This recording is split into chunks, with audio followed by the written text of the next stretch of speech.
Fuckity fuckity fuckity fuck fuck fuck fuck fuck fuck. This cold open brought to you by VivzyPop.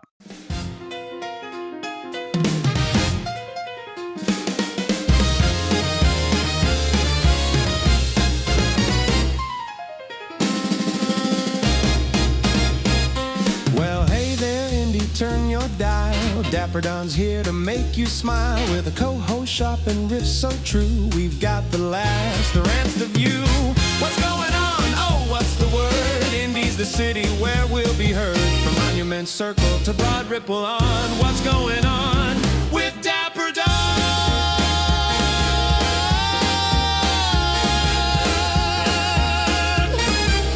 So grab your coffee, Hoosiers, and let's get to it. 'Cause we're in the house! What's going on? It's Dapper Don, and I'm excited to welcome you all back. The Hellaverse. It's been around since 2019. It was once confined to YouTube, and then it became something much bigger. And there's huge amounts of discourse surrounding it. Something that we won't even be able to cover in the entirety of this episode.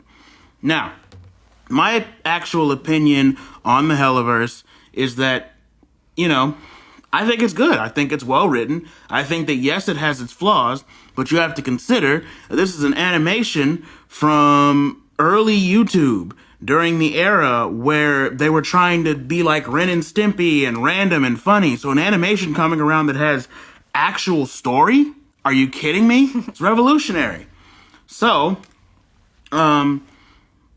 I went scouting and found myself a Has-Been fan. Introduce yourself. Hi, my name is Sydney. I'm a grad student, and I've actually been a fan of VivzyPop for about my whole life. She was a very big art inspiration for me growing up as a weird girl, so.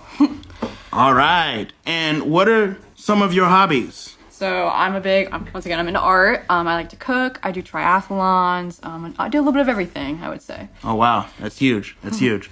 But yeah, what first got you into the Hellaverse? So I saw her pilot, but obviously by then I was already a VivzyPop fan. Like, I was watching her short films like Timber, her speed draws.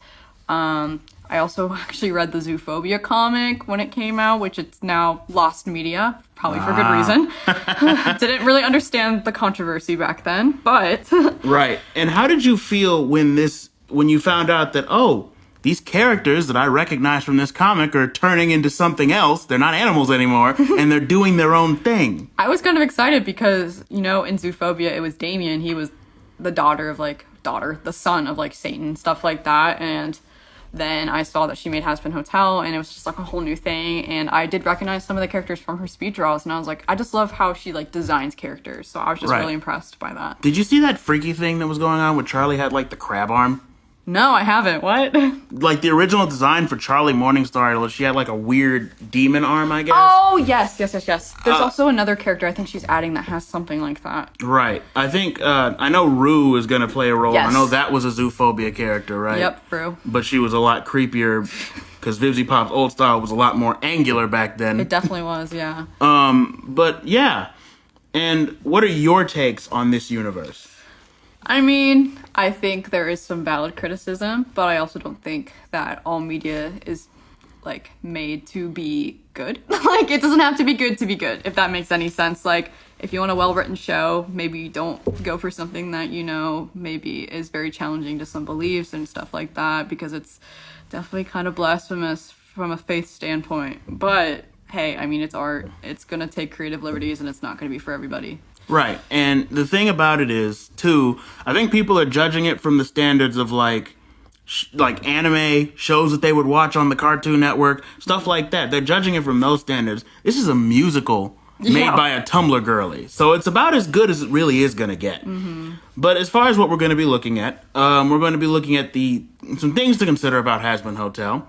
We're going to look at if Angel Dust is good SA rep. We're going to have the Alistair conversation because I just have to know. Do you think he's the fucking fraud? And then we're going to talk about, a few criticisms. And then we're going to talk about Hell of a Boss, look at the story, the characters, some episodes, just in general have a good conversation about it. So let's get into Has-Been Hotel.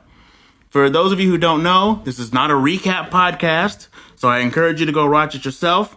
But just because I'm a good guy, I'll give you a brief recap. Hazbin Hotel is a musical about a clown-ass demon princess trying to redeem a bunch of absolute disasters by opening a hotel in hell. Predictably, it turns into shenanigans, power struggles, and fandom fuel. Now, if you haven't watched it, go watch. Spoiler warning, the show is on Amazon Prime, and the pilot is on YouTube. As for the rest of you, and those of you who stuck around, I'm going to proceed as if you know everything you need to know. So, what is Hazbin Hotel? Well, it's a musical. It's a show made by a former Tumblr girly. It's an animation that started on YouTube. But what is it not? It is not fan fiction or written anywhere close to fan fiction. You've heard that argument before, right? I have, yes. Although, like what you said, she is very much Tumblr girl. Like, some of us have had those phases with, like, Wattpad and stuff like that, where just anything's fan service to yourself. And then once you actually have to create something that is something a lot of people could enjoy, you can't really just cater it to a specific audience. So she really had to broaden herself with that one. Right. Well, my thing is, for me, I just don't think Amazon doesn't pick up fan fictions. I mean, let's just tell it like it is. It's not what they do. Now, are there some shows on Amazon that I think could use some work? Sure, but they don't pick up fan fictions.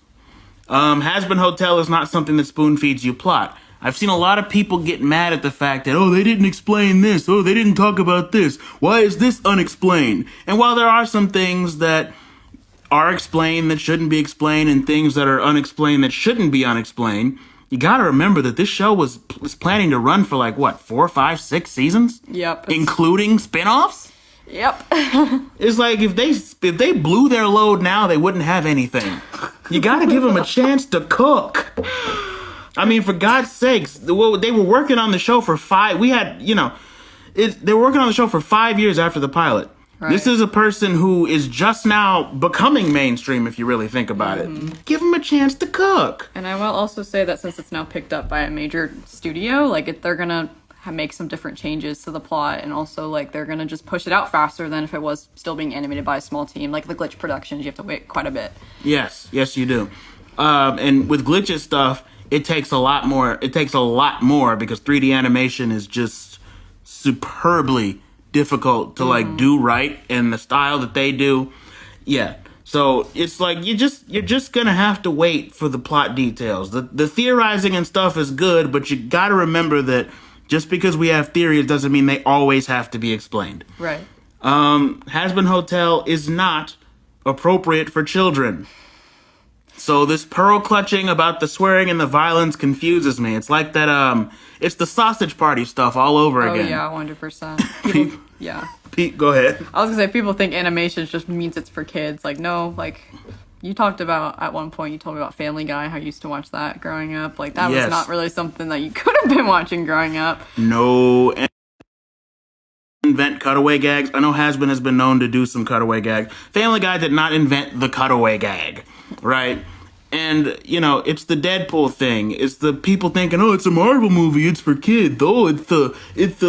It's got 3D characters and cool colors, so my 3-year-old must be able to watch it. And it's just no.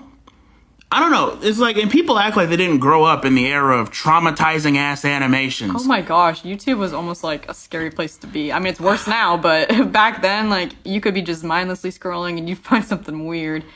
Dude, I don't know if you know this, but there's a weird video of Stolas going around to a song where he just shoots his fucking self. What? Yes. And I'm not gonna pull it up because I'm just now getting over that video.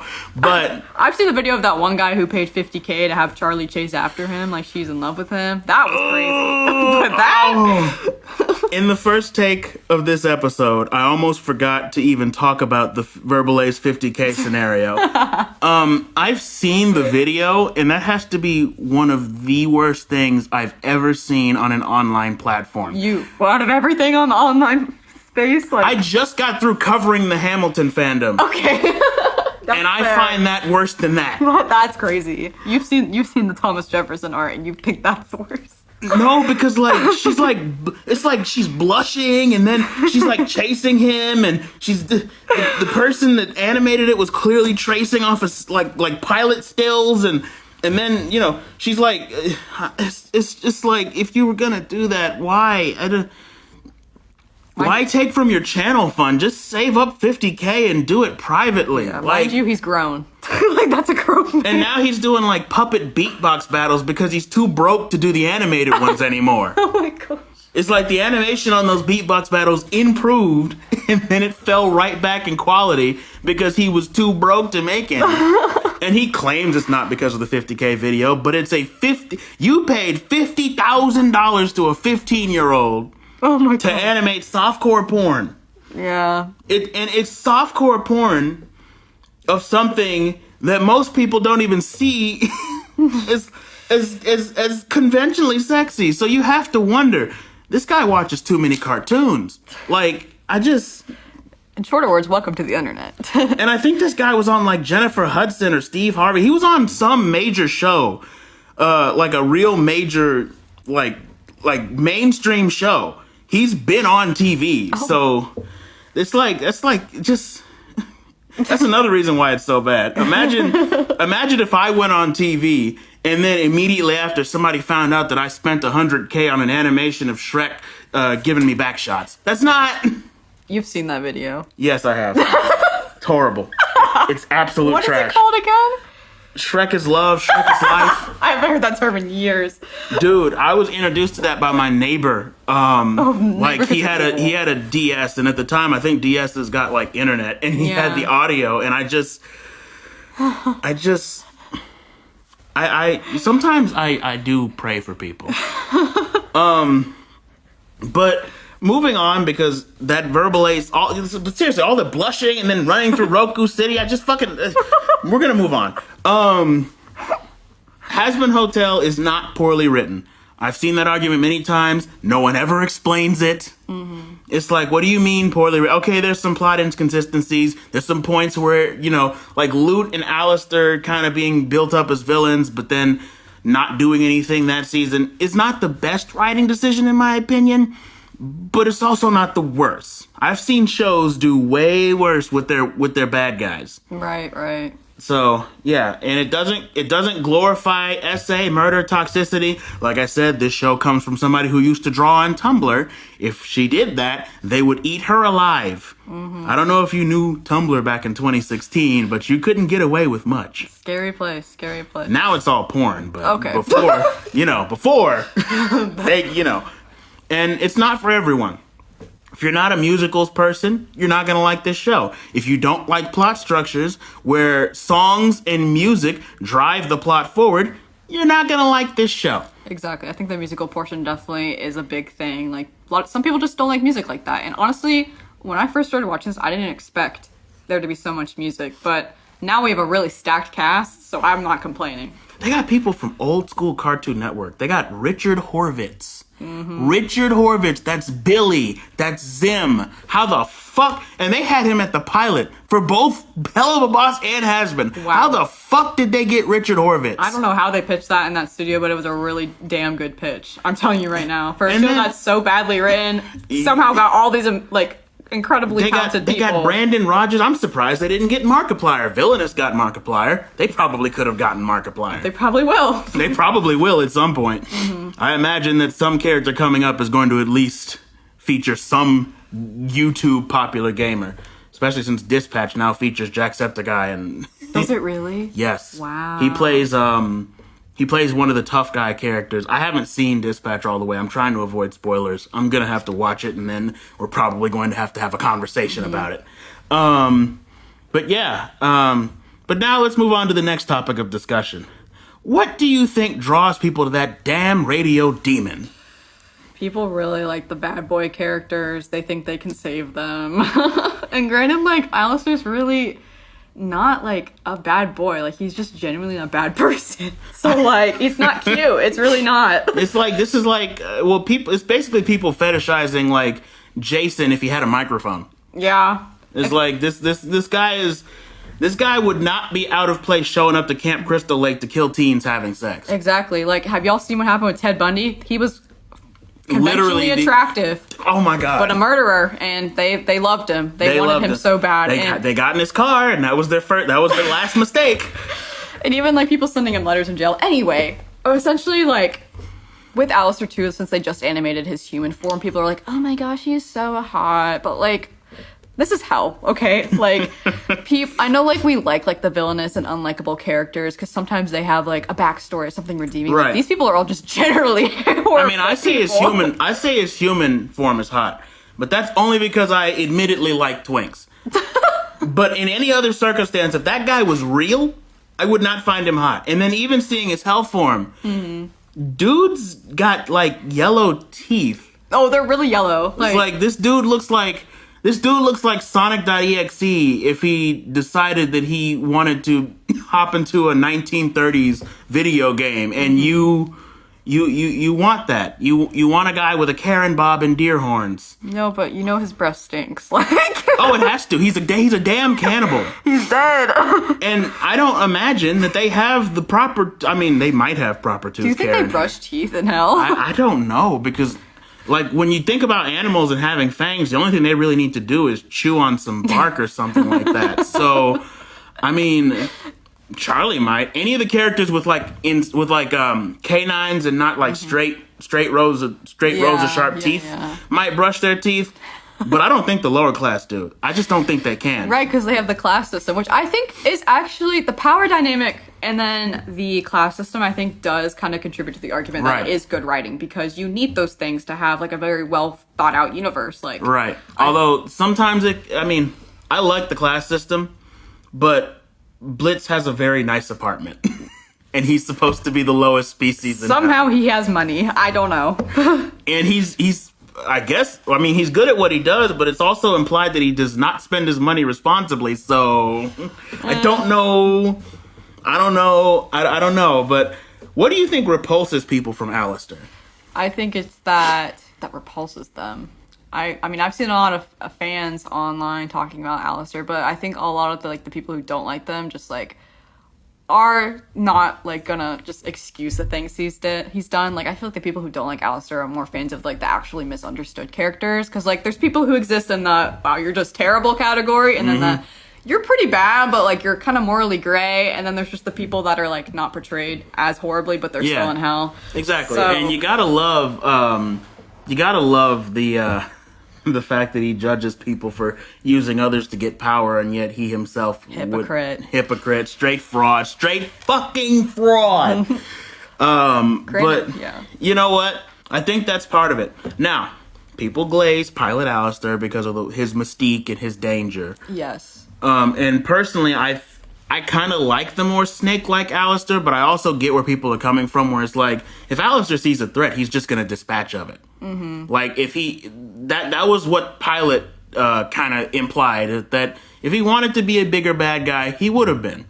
But I get how that probably wouldn't last throughout the series, because it would just be Alistair killing people until he runs into one that he doesn't want to kill, and then a redemption arc. No. We have to have something more interesting. We have to have a character with his own motives. We have to have a sort of anti-hero that becomes a bigger villain, and then we see what the arc is from there. So I get why they made him a little bit sneakier, a little bit more conniving, a little bit more calm on the surface, and a little bit more... I wish he portrayed himself as more, like, crazy, kind of like he did in the pilot. Like, he did have that mysteriousness around him just because he was always smiling. He was just there. Yeah. But I think they made him very angry, too, which I think takes away, like, the scariness of someone actually being psychotic and murderous. Like, they just, like, think it's funny. Like, they don't have emotion. He's just, like throwing tantrums and, Rosie, you didn't fix my staff. He's, like, egotistical, which I think is my problem with him. Is because, like, that does make him very unlikable.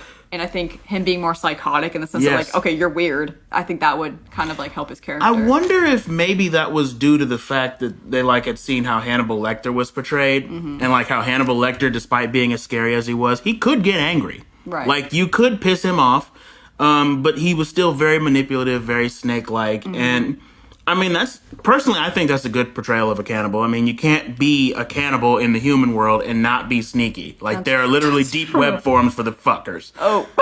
Like, about that.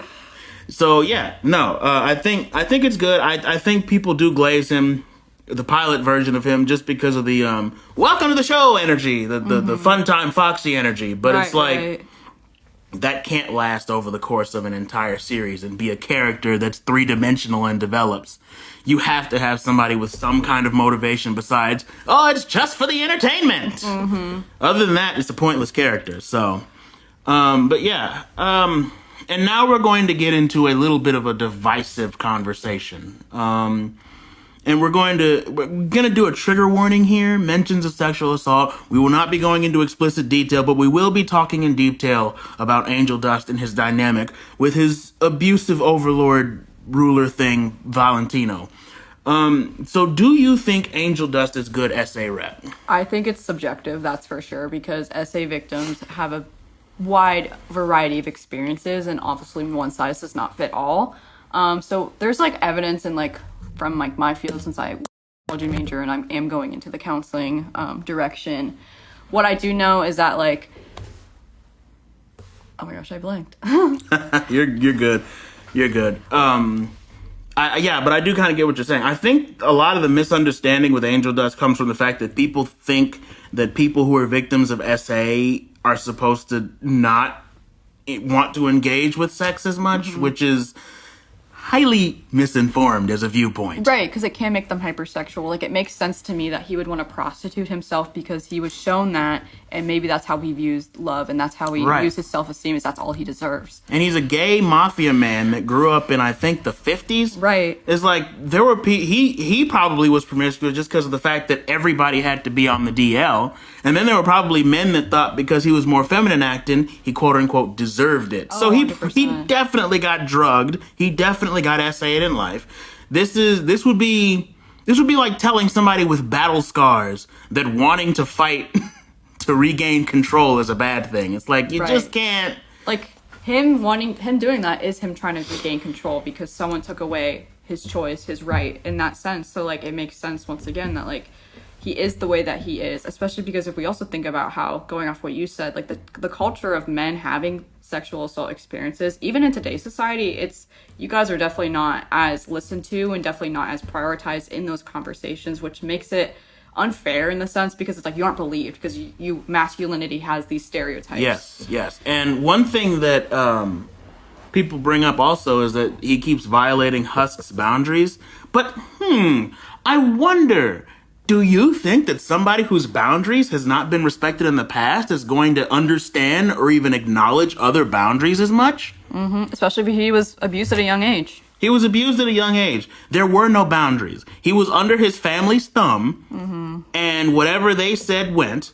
And if he decided to go out and have fun and something happened to him, those were boundary violations as well. His entire life, his boundaries have not been respected. So he's actually doing good to be somebody who respects others' boundaries. Right, and he's in the Has Been Hotel to learn. Like, Charlie is actively trying to teach him, and he has done some more redeeming things. So I think he has developed in the sense that he is becoming better. But, and I just saw a theory that Angel might already be set up for redemption just because of the way he's drawn and the outline and things of that nature, and the fact that he's like all pink and purple and stuff. Like, he already meets the winter color scheme, but it might be his deal with Valentino that's holding him back. Oh, 100%. So that's definitely going to be interesting to explore. But yeah, it's and also, let's really get down to brass tacks here. Husk is a former overlord. We just saw that he can go toe-to-toe with Valentino and win. If Husk didn't really care for something Angel was doing and Angel was being all that forceful, he would just beat his ass. Yeah, I agree. But we know he has a soft spot for him now, so... Yes, he definitely has a soft spot. And some hard spots, depending on how you look at it. Look...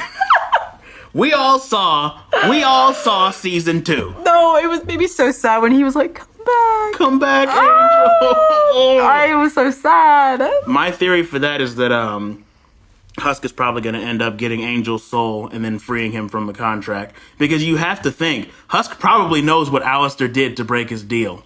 Husk was a similar type of overlord to what Alistair was. That's interesting. So Husk probably knows what Alistair did, so he's probably going to be doing something to get Angel's soul. Because why would they bring up Husk being an overlord if it wasn't relevant at some point? I actually didn't know that till the second season. Like, I didn't think it was that much, like, I didn't really understand the concept of overlords just yet. So Right. was that exposed in season 1? Was that common That was knowledge? kind of, yeah, that was when he was, he had a moment with Angel in season 1 where he was, he told him that, hey, I'm a former overlord, and you wouldn't believe what I had to do to keep my powers. You know, it was that one of those types of stories.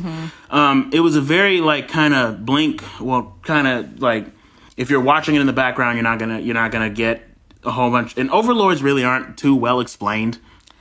They're, like, they have power, but it's just, like, they're also kind of there. Yeah, which is, I mean, I guess fair, but, like, we know that they don't stack up to the higher, like, Hellborn races, like Right, the which Sins and the Goetia. We haven't even seen those fully in Has-Been Hotel. No, we That's haven't. like lore with Hellaverse, so... Yeah, that's like hell of a lore, which I understand. People get mad at the crossover stuff.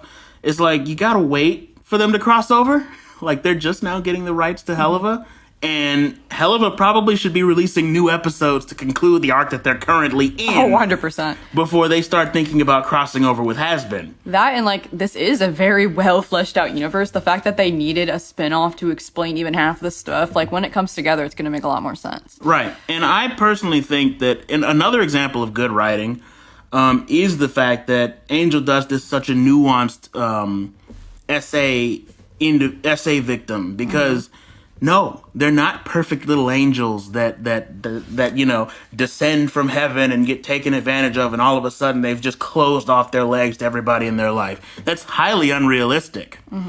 I mean, it's like it's just highly unrealistic, and that kind of discredits more actual victims of it when you get mad at an SA victim being portrayed that way. But He moves in trauma. Like, he's in hell because he killed somebody, correct? yeah, his father, who, I mean, it's mostly implied that was kind of the right decision. But obviously, like, in the eyes of, like, religion and the church, like, not something. So that's why he's in hell. So it's just, like, it makes sense that, once again, he would be moving in trauma, especially because he was trying to suppress the fact that he did commit do a bad crime. So we know that he is damaged in the sense that he felt empathy about it. Yes. And, you know, even... And it's just, you know, another thing that it kind of that it kind of exemplifies, or whatever, I don't know the word, is the fact that a lot of people who start off in abusive relationships inevitably end up finding themselves in other ones. Exactly, it's a pattern. It happens. It's a pattern, and it happens. And, you know, just because this guy isn't perfect doesn't mean that his experience isn't as valid. So, yeah. But that's the Angel Dust section, and I'm glad we were able to talk about that and kind of come to a conclusion on that. But now we're going to get into something a little bit lighter. Was Charlie more annoying in Season 2 than in Season 1? She was more annoying in season 2, but that's because they finally started exploring the sense of the fact that she is a prideful person. Like, Yes. that she embodies the 7 deadly sin of pride. It is literally Lucifer, but with more hope. Yes, like, she has a little bit more light in her eyes. Yes, but I mean, honestly, if she lost hope, if she gave up, it would just be Lucifer. It would literally just be Lucifer. Like, Exactly. You have to think that this is a person who already is a demon in hell, and then she just watched her friend die. And then on top of watching her friend die, she still has to prove to both heaven and hell that redemption is possible through that friend that's in a place where she can't reach him easily. Exactly. And was only able to reach him through an invention that friend made. I would be through the roof with stress. You kidding me? If I was like the prince of hell or something and had to run this, dude, you know how bad I'd be? Somebody coming to my hotel acting up, they will end up on a pike outside of the building. I think that defeats the purpose of the Has-Been Hotel. I don't care. You bring chaos to my hotel, and you ain't got to worry about This is Alistair. why You you're got not to in worry. charge. This is exactly why I'm not in charge. But put me in charge, please. Put me in charge of hell. Yeah, that's her special gift. It's the fact that in a place so, like, ridden with evil and scary stuff, she is able to still even have hope. Yes. And hope in these types of people. Even though she's not a perfect person herself. And I think, like, if you want a likable character, don't watch Has-Been Hotel. Do not. It's a show about demons in hell, because I'm telling you right now, Vox coming to my hotel on some condescending shit, you will be fireworks. I'm not kidding. Have you ever seen an anime where they, like, blast a person up in the air and turn them into... Yeah, that would be me, right, doing that shit. God. I'm telling you right now, coming to my hotel acting a fool. Coming to my hotel acting an ass. We're gonna move on. We're gonna move on. passionate. I think Charlie was a little bit annoying, especially with the angel stuff, but like that's an intentional writing decision. Mm-hmm.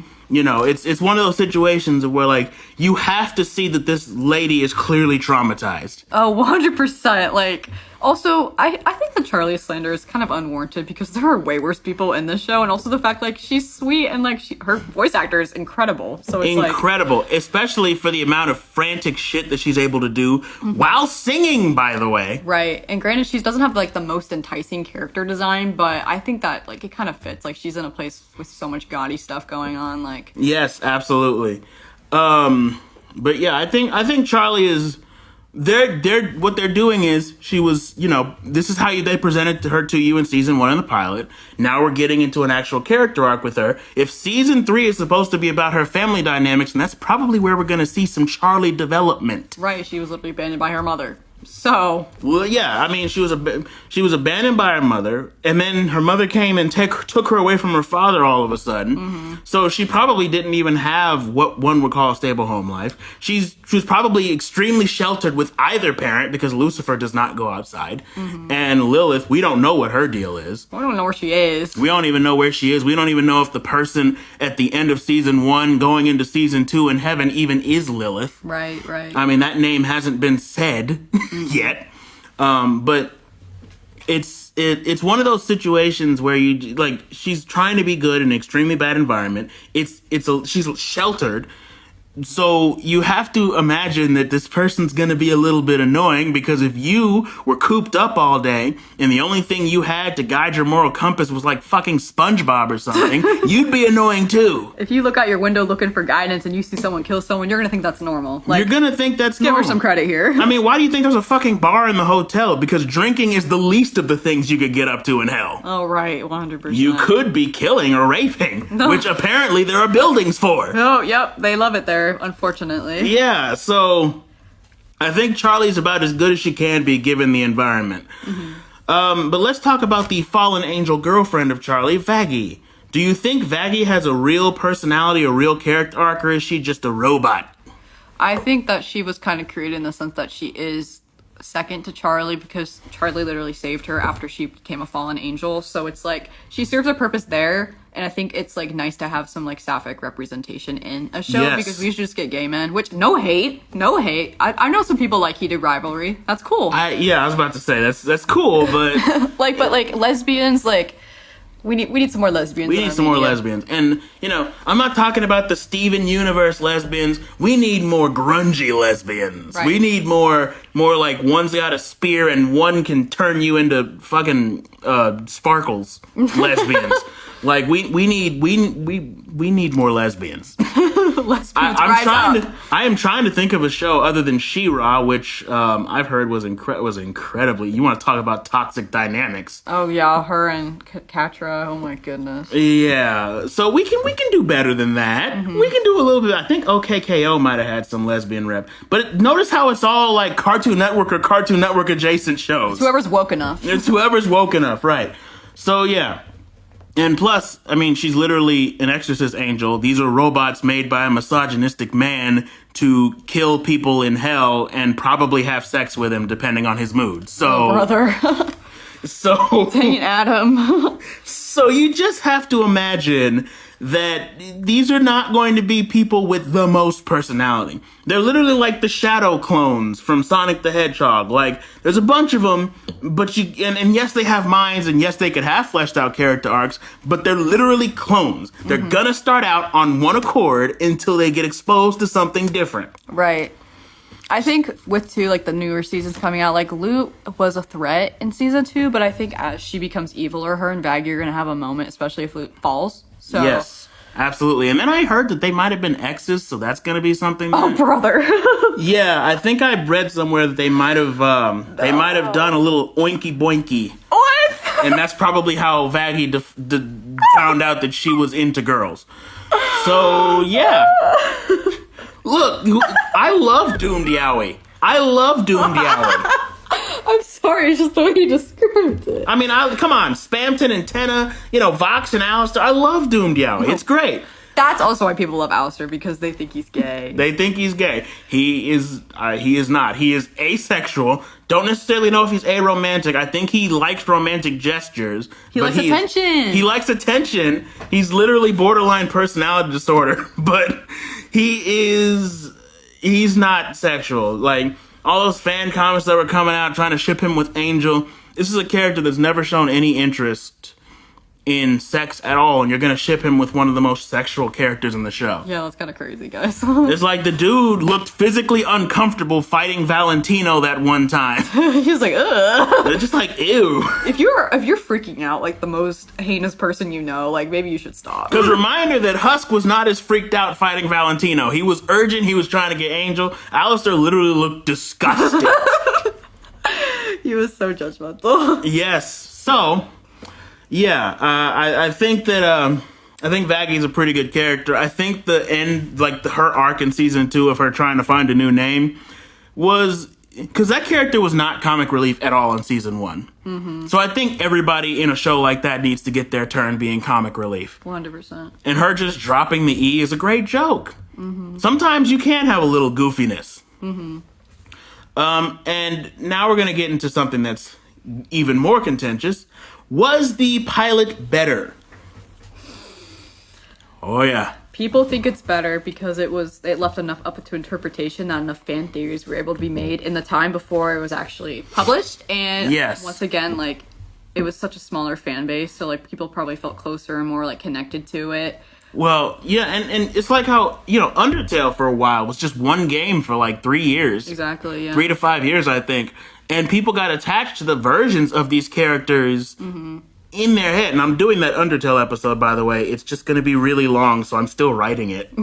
But, yeah, people get attached to the versions of these characters in their heads, and not necessarily the version that the showrunners had in mind. Right. So, like, they have a version of Alistair in their head. They have a version of Vaggie. They have a version of Angel. They have a version of all these characters in their head.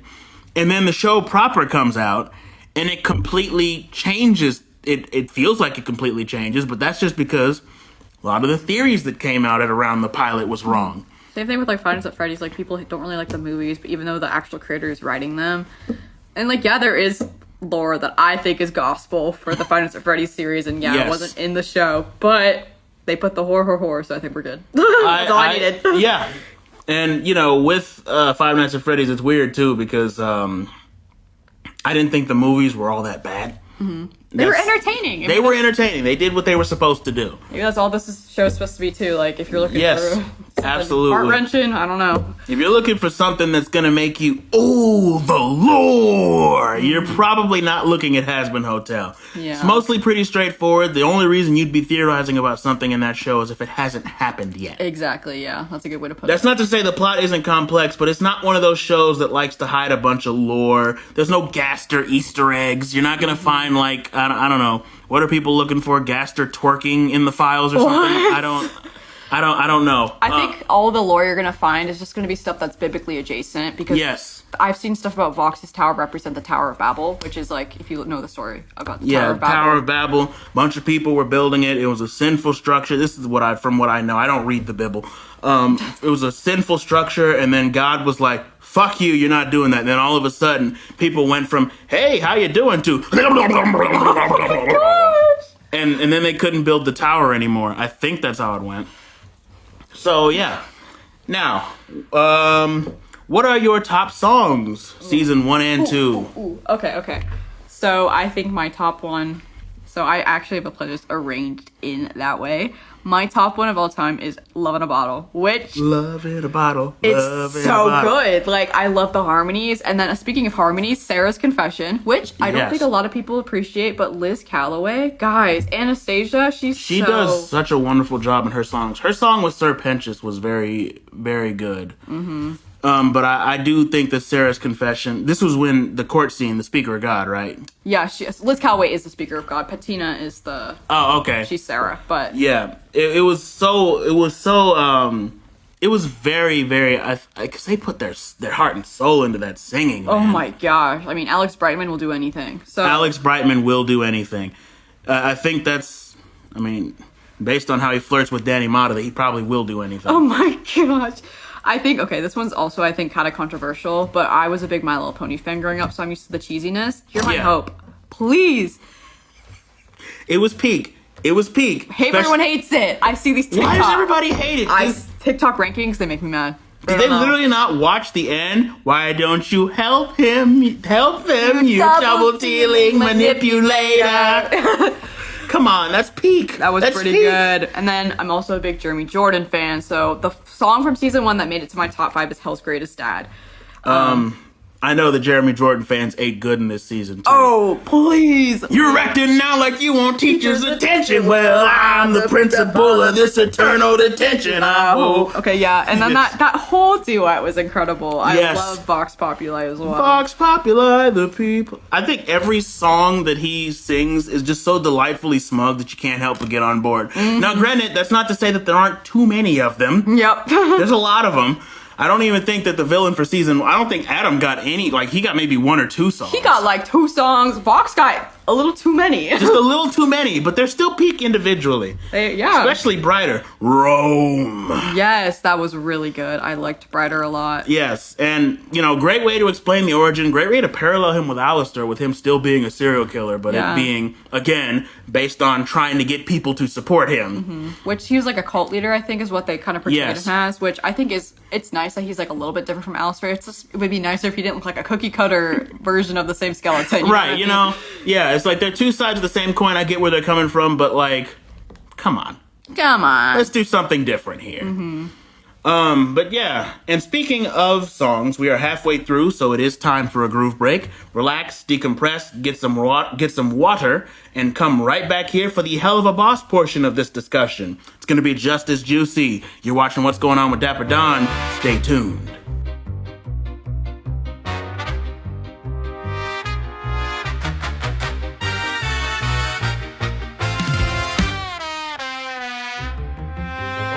I'm gonna capture a human today.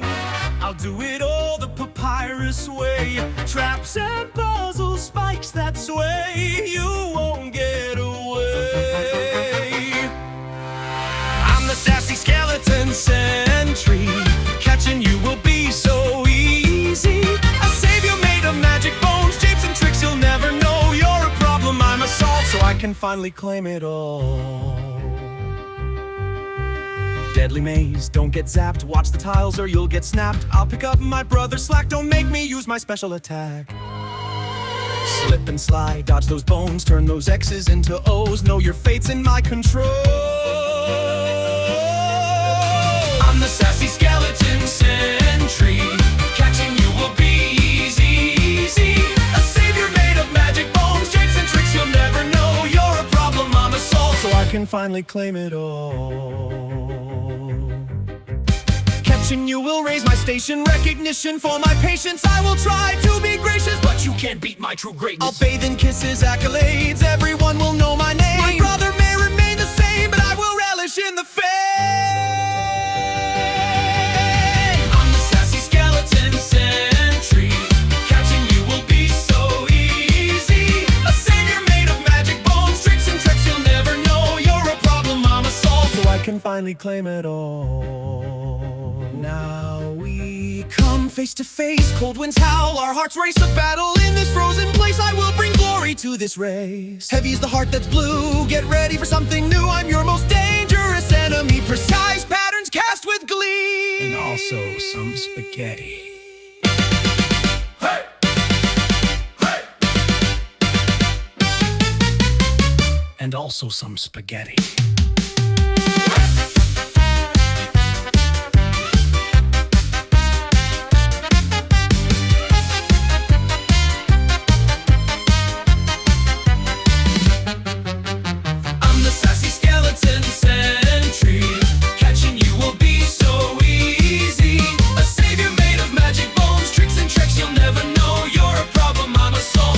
Finally claim it all.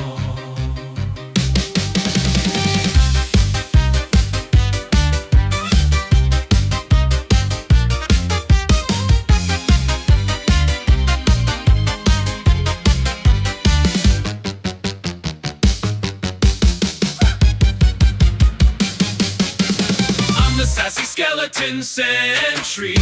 Catching you will be so easy.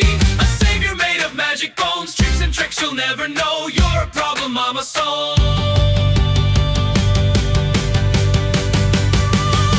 So I can finally claim it all.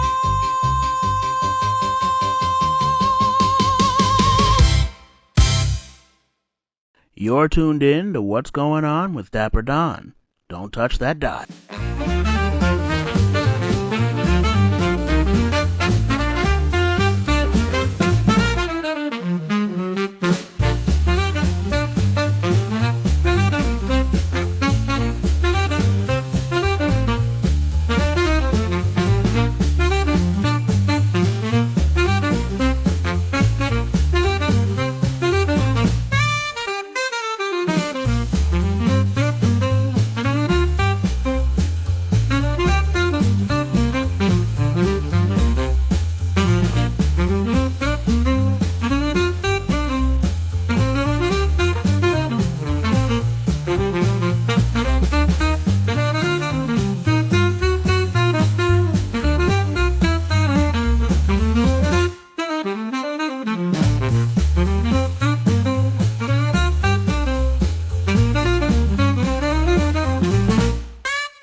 And we're back! For those of you tuning in, we just spent a bit of time debating some of the criticisms and ideas surrounding Has-Been Hotel. I mean, it wasn't really a debate, it was more of a discussion. Very impassionate discussion. You can watch it. You can rewind, it's fine. But now it's time to dive into its sister show that premiered in November of 2019, just after the world went to shit. Hell of a Boss. For those of you who haven't seen it, Hell of a Boss follows a bunch of bottom-tier demons running a murder-for-hire business while juggling workplace chaos that rivals The Office in its offensiveness, bad coping mechanisms, and a shocking amount of romantic tension that is, unfortunately, my fetish. So, I do encourage you to watch it. It's free on YouTube, and it's also on Amazon Prime.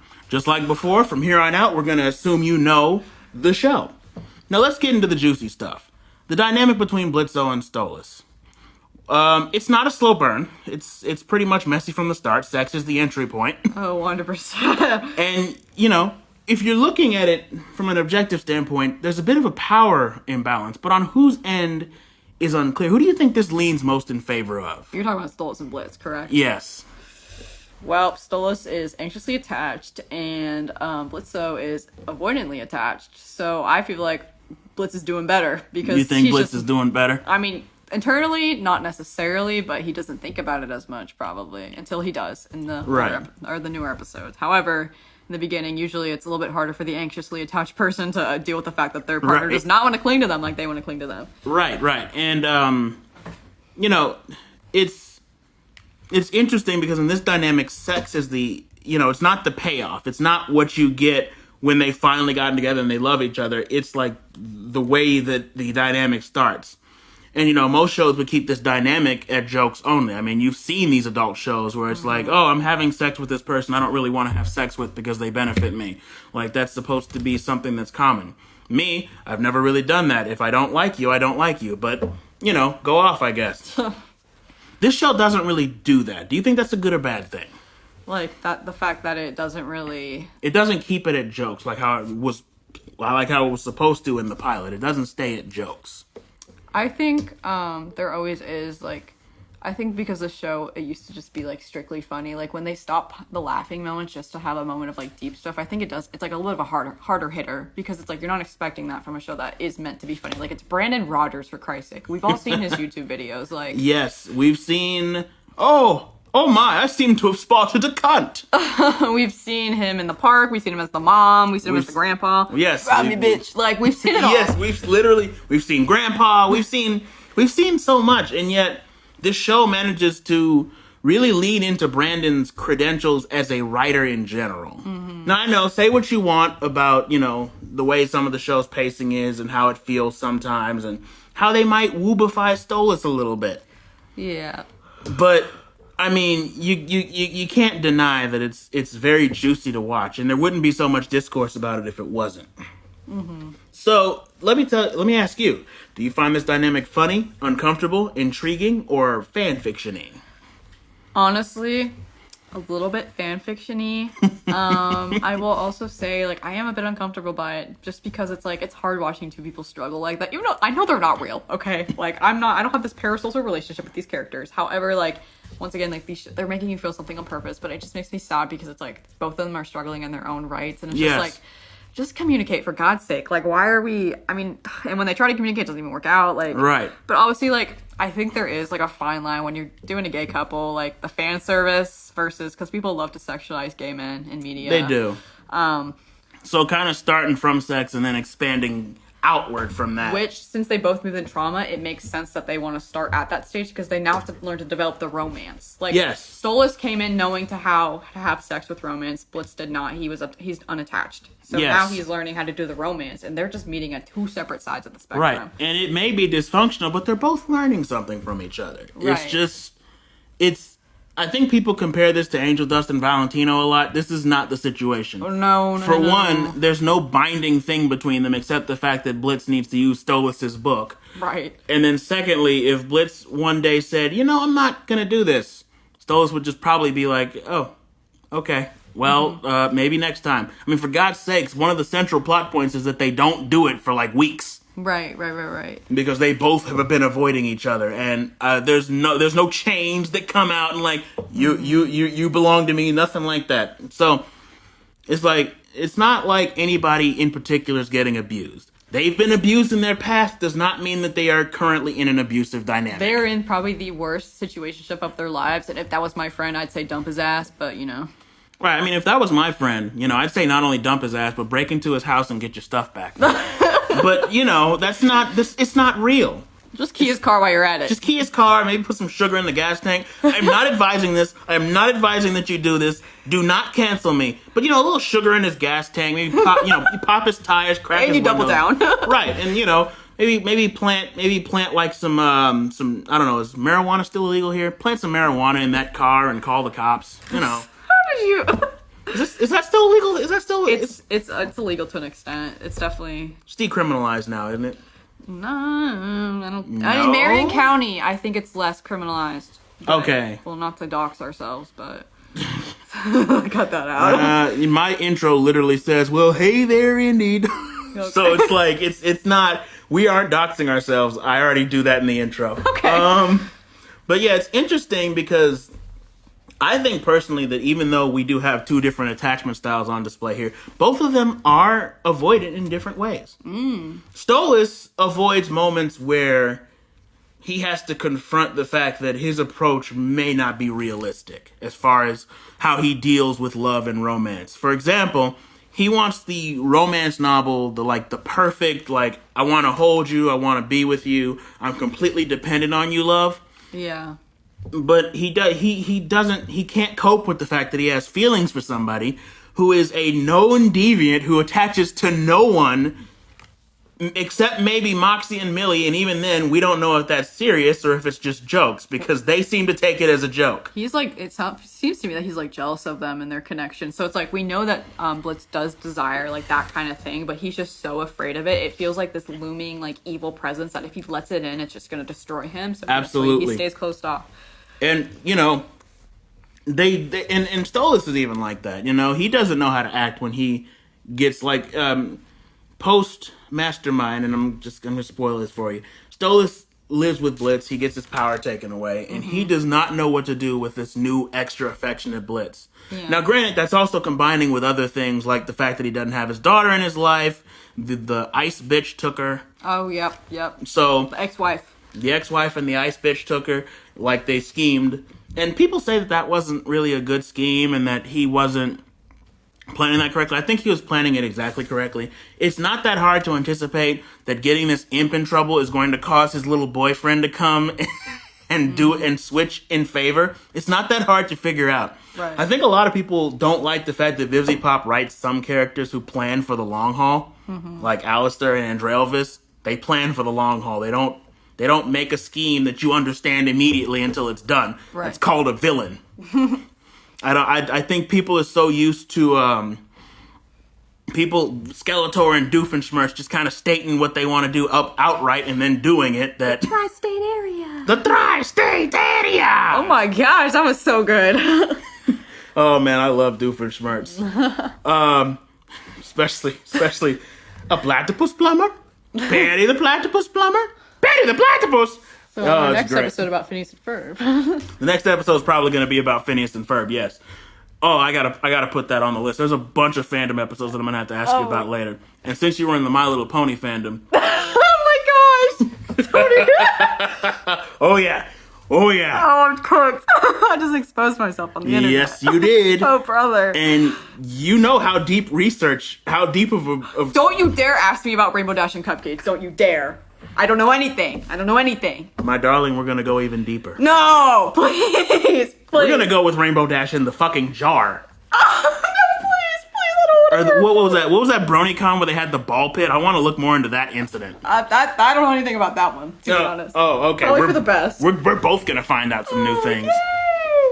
But yeah, I want to while Stolas did rope Blitz into this sexual arrangement via the power in the book and everything like that, Blitz was the one who not only initiated, and yes, I accept this as canon, shows can have rewrites. Okay? People get mad because, well, the pilot, Stolas initiated it, Stolas called him up and did it. It's like, yeah, that's why they rewrit the pilot to fit the later narrative. People can do that. The amount of times Dragon Ball has rebooted. Oh, brother. Come on now. But, it really, like the book, it's interesting to think that the book that binds Stolas to his rank is what allows our little red boy the freedom to start and grow his business. So it's very interesting dynamic between the two. And it kind of also shows that Blitz might be benefiting from this a little bit more. Right, because, he has all this success just because of Stolas, and Stolas is sacrificing a lot. I'm not saying Stolas is not also toxic, but, there's some give and takes here. There is some give and takes. And, Stolas, knowing almost nothing but abusive power dynamics, mirrors Blitz in that way, because Blitz has definitely experienced this with his father, but Stolas is like part of a system where it's nothing but abusive power dynamics. Like, from his father to his wife to some extent, everyone around him being complacent with it. It's a whole thing. And then you gotta consider he probably reports to the Sins every so often. They're probably not the nicest people unless you're talking about, Beelzebub. But like Osmodeus and Beelzebub, the likelihood of getting through a conversation with them without partaking in their sin of choice is very low unless you catch Osmodeus on a very bad day. Right. Blitz definitely, like I said, his experiences with his father, but admittedly, little is known about the details of his past relationships, and other than, theories that he's been abused by a royal, and, the implication that he hurt a lot of his partners emotionally, we don't really see a lot of Blitz's past. So, it's very interesting to kind of see these two together. I don't think, personally, that anyone is necessarily more wrong in that dynamic. I think the show does a very interesting job of, I don't know, I'd give it about a C. Give it about a C for portrayal, because the way the show portrays the dynamic between the two is often portraying Stolas as being in the right, but it's like the audience knows that none of them are supposed to be in the right. They're in hell. They're in hell. Shocker. Who would have guessed that demons in hell would be in the wrong and that they wouldn't be very likable? A lot of these criticisms come down to demons in hell. You're criticizing demons in hell. We all know what hell is, guys. We know what hell is. Unless people have just lost the definition of it. Like Dante's Inferno was not a pleasant trip through rainbows and flowers. It was a torturous hellscape for bastard people. Mm-hmm. And that was literally people's idea of hell for a long time. So no, these are not going to be the best characters. That's the point. Right. Yeah, let's talk about Fizz just a little bit. Fizz, peak, his escaping from under Mammon's, abusive tendencies were great. But what do you think? Do you think that arc was necessary with him and Asmodeus? Do you think that whole thing was very necessary, or do you think that was filler? I don't know. I kind of liked how there was like a good representation of like a happy relationship in hell, because it's like it also kind of plays into the whole thing of redemption in Hazbin Hotel. Like these are still, well, not Asmodeus, but like, well, actually both of them, because Fizz is an imp as well. So yes, they're both hellborn. But I think that like they still have souls, and the concept of like having a soul doesn't mean you're necessarily bad. I think the whole idea that you're conditioned by your environment plays a huge role here, and I think it's good to have representation in such a dark, profane show that there is some good and there can be good, even in the bad. And they did it to show, in my opinion, that a relationship between a royal and an imp can be good, and they even say this. They even outright say this when Blitz and Fizz make up in that one episode with Stryker. Mm-hmm.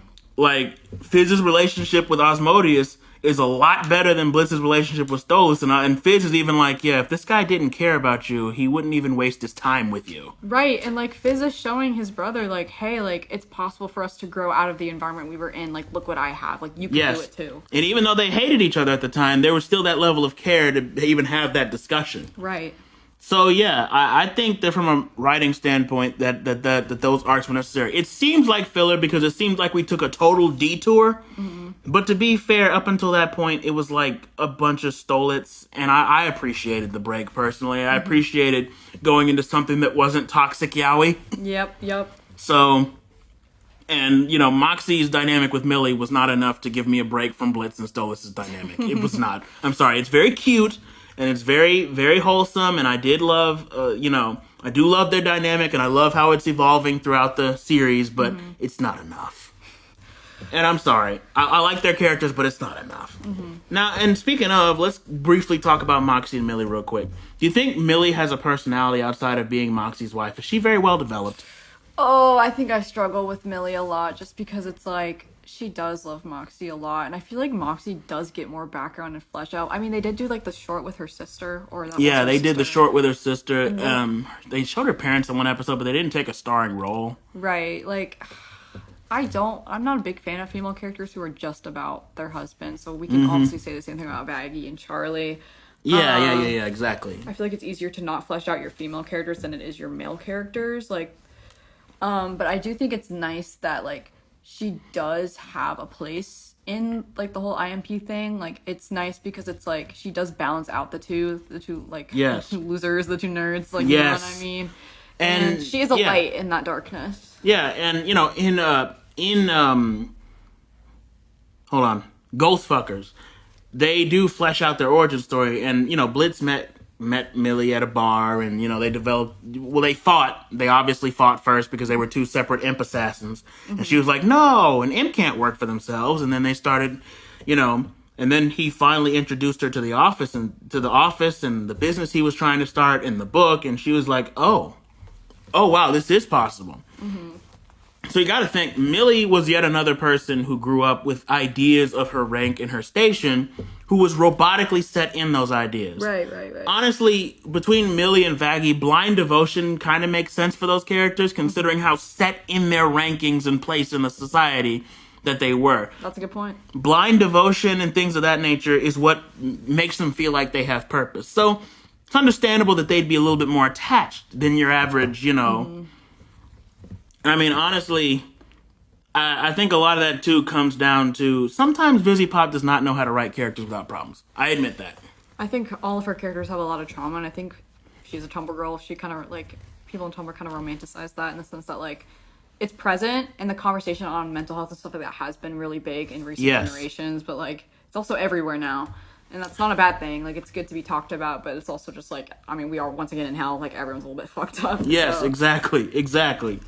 And what are your thoughts on the upcoming pregnancy arc? A lot of people are saying that this is her cheating on Moxie. People are saying that it's going to be like the Fairly Odd Parents bringing in Poof because they ran out of ideas for characters. What do you think? I think we'll just have to wait because maybe this baby is like going to be important for the plot of the show. I'm not sure how. Maybe because like Hellaverse always been a little bit more funnier than has been, like less serious. So, like, it's probably just going to be, like, more, like, comedic value than anything. Like, raising a baby, right. Adam Sandler shenanigans. They're going to give that baby to Blitz, and we're going to have a whole episode about that, 100%. Absolutely. But I also think that at a certain point, it's probably going to be that Moxie's dad wants to come after the baby. Oh, that's a good point as well. Because they have shown him twice. He has been foiled by them twice. He's gonna want some kind of revenge. Not the Mafia dads again. Yeah, we're staying with the Mafia dads. We're going to be doing that for a long time. And Hell of a Boss, I think it's one of those, it's a sister show for a reason. It's kind of showing a mini version of what the dynamics could be like in Has Been Hotel. So I actually do appreciate kind of staying on that theme. Mm-hmm. Another thing I want to ask, is Stolas a bad father? If you had a father like Stolas. He cheated on his wife, correct? Yes. Well, I'm not saying his wife is the greatest person. But that still wasn't right. He could have divorced her at any time. He still would have had his money and power. Right. So I think Octavia deserves better. I mean, I wouldn't say either is Blitz. They're both just there. Like, they're not perfect examples of a father. No. I mean, they clearly love their daughters. But it's definitely a matter of Stolas kind of put himself in that hole. They're still like, right. He didn't have to do that. He could have divorced her after they had Octavia. He knew that was the only reason he was with her, so he could have done that a long time ago. Mm-hmm. So as far as Stolas being a father, I don't think he's the worst. I think he actually does really care about Octavia. But I also think that if I was a child and I understood that my father cheated on my mother with an imp, and mind you, I grew up thinking that imps were like bugs. Right. So basically, my father fucked a cockroach. Oh my gosh. And then had the nerve to almost to get his power stripped for that cockroach. Mm-hmm. And then on top of that, you got to consider that a mother's influence is very powerful. People don't like the fact that Octavia turned on Stolas, but you got to consider, you don't think Stella was sitting there like, yeah, Stolas is a deadbeat. Stolas doesn't actually love you. Stolas doesn't care about you. I mean, look at this, and this, and this, and this. Right. I mean, she may be a little dumb, but characters, at least in Vivzy Pop's universe, are rarely dumb and completely like out of the loop of things. They're usually dumb in moments of comedic timing. And then when it comes to like their schemes, they get smart. So it's like, you can't tell me that both Stella and Andreophis weren't in her ear. That's why she turned on him. So, and I mean, look at the evidence for it. Like, he literally didn't think about his family until after he was stripped of his power. Right, I was going to say that too, because it's like, Stolas is a father. Like, when you become a parent, you are taking on the responsibility of raising a child. That child only knows you for the longest time. Like, you are that child's guide, and if you put that child to the side, and granted, like, you're still human. You're allowed to have your own problems. Like, it's hard to separate and compartmentalize when you are a parent. But I think a lot of people forget is, like, you do have that responsibility. And even though this is a fictional character, I think it does represent a real-life dynamic of the fact that, like, some people I just don't think Stolas was meant to be a parent. No. And I mean, I don't think he's a bad character. I don't think he's a bad person. I just do think that he was, especially considering the fact that he did all this and ended up leaving her with the clearly more emotionally abusive parent. Right. So it's like, I would be a little upset too. I would be just a little bit upset too. Right. And it wouldn't be surprising to me if she either showed up as a villain or some kind of other type of plot point later on. It wouldn't surprise me. But yeah, so that's about all I have for this segment. Gonna go into the final thoughts here. Do you have any final thoughts about the Hellaverse? I will say I know how the fandom looks from the outside. Sometimes I see things and I'm like, all right, guys. I think that regardless, though, it's nice that everyone can come together and enjoy something, and it's nice that people can have opinions and debate things like this, because it's like it's not a subject, like it's very subjective. Like art's always going to be subjective. It's not one size fits all. And yes, I think it does fall on the lines of cringe culture, but we're all a little bit cringe, so we just gotta embrace it. To be cringe is to be free. A wise man, I think Socrates said that actually. Yeah, Socrates or I just made it up, one of the two. But yeah, so I'm glad that you kind of summarized my thoughts on it. I think that it's okay to let people enjoy things. They can do that. That's allowed. Right, but you're allowed to have boundaries too. Like if people are glamorizing the more sad and weird themes of this show, maybe they should chill out a little bit. Yeah, I mean, me personally, I usually don't associate with people that glamorize stuff like that. Yeah. So if somebody like that is in your community, you should probably find your way out of wherever you are with them, because if they're glorifying that there's no telling what they'll do to you when they have the opportunity. You should probably not be looking at Vivzy Pop. You should be looking at the people that are actively fetishizing it. Yeah. Just saying. There's always extremes of every end. So yes.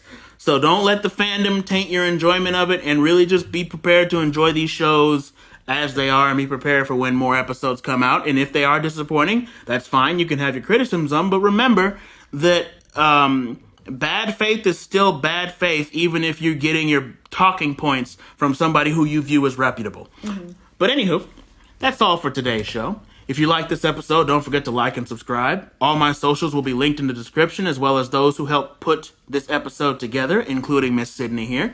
Follow us everywhere so you don't miss a beat. And tune in next Saturday at 6:30 p.m. for an all-new What's Going On with Dapper Don. You don't want to miss what I have in store, because we're covering My Little Pony. That's happening. Oh my gosh! We're doing that.